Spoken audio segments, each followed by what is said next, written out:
ছোটবেলা থেকেই দেখেছি, শুনেছি, পড়েছি শরৎকাল মানেই পুজোর আমেজ, শরৎকাল মানেই আকাশে পেঁজা তুলোর মতো ভাসা মেঘ, শরৎকাল মানেই ফড়িংয়ের আনাগোনা। কিন্তু প্রকৃতির অদ্ভুত নিয়মে এখন শরৎকাল আর খুঁজে পাওয়া যায় না। এখনও বর্ষা, আকাশে ভারী মেঘ, ঘন মেঘের ঘন ঘটা। কিন্তু তারই মধ্যে দুর্গাপুজো তো আর থেমে থাকবে না, চলছে পুজোর প্রস্তুতি।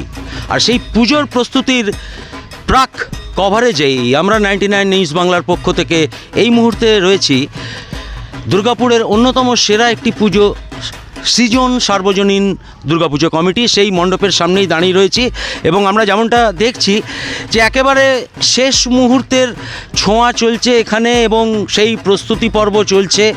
বিশাল মাঠ জুড়ে এখানে পুজো মণ্ডপ তৈরি করা হয়েছে। এবং সৃজন সার্বজনীনের একটা খুব সুবিধে হচ্ছে যে এদের চারিদিকে ইস্পাত আবাসনের যে আবাসনগুলি রয়েছে তার মধ্যেই কিন্তু রয়েছে মাঠ, এবং সেই মাঠের মধ্যেই কিন্তু একেবারে ঘরোয়া পরিবেশে কিন্তু এই সৃজন সার্বজনীনের দুর্গাপুজো এখানে অনুষ্ঠিত হয়। আমরা একটু উদ্যোক্তাদের সাথে কথা বলে জেনে নেব যে ঠিক কি করতে চলেছেন তারা এবারের দুর্গাপুজোতে।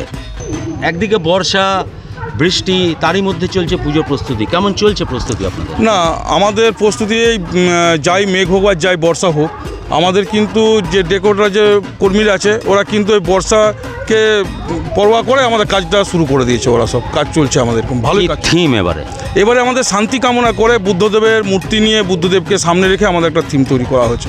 আর প্রতিমা আমাদের বুদ্ধদেবের করেই, মানে বুদ্ধ মূর্তি হিসাবে আমরা মা দুর্গাকে নিয়ে আসছি এবারে। এটা কেন এই থিম নিলেন? এই থিমটা এই জন্য নিলাম যে একটা শান্তির কামনা করছি আমরা, যে শান্তি আমাদের মধ্যে সরকার সঙ্গে বোঝায় যেন থাকে, এই ব্যাপারটা নিয়ে আমরা এই থিমটা করেছি। কত বছরের পুজো? আমাদের 43তম বর্ষ পুজো। কি আশা করছেন এবারে, কতটা নজর কাড়বে? দেখি, এরপর তো ভাবছি তো নজর কাড়ার জন্য আছে, কেননা গর্জাস প্যান্ডেল হচ্ছে, গর্জাস কালারটাও আছে, তার জন্য তারপরে আমাদের বুদ্ধকে একটা শান্তির কামনা করে যে এটা সামনে রেখেছি, তার জন্য মনে হচ্ছে পাবলিকের মন কেড়ে নেবে আমাদের। হানাহানি মারামারির পৃথিবীতে শান্তি কামনার জন্য পুজো করছে সৃজন সার্বজনীন। তারা কিন্তু এবারে স্বয়ং বুদ্ধদেবকে নিয়ে আসছেন এই পুজো মণ্ডপে, এবং সেই বুদ্ধদেব এবং বুদ্ধদেবের শান্তির বাণী থাকবে গোটা মণ্ডপ জুড়ে। তার সাথেই সামঞ্জস্য রেখেই কিন্তু তৈরি হবে শান্তির প্রতিমা, অর্থাৎ দেবী দুর্গা।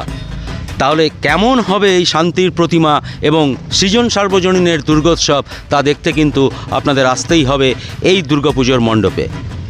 দুর্গাপুর থেকে কৌশিক বসুর রিপোর্ট, 99 নিউজ বাংলা।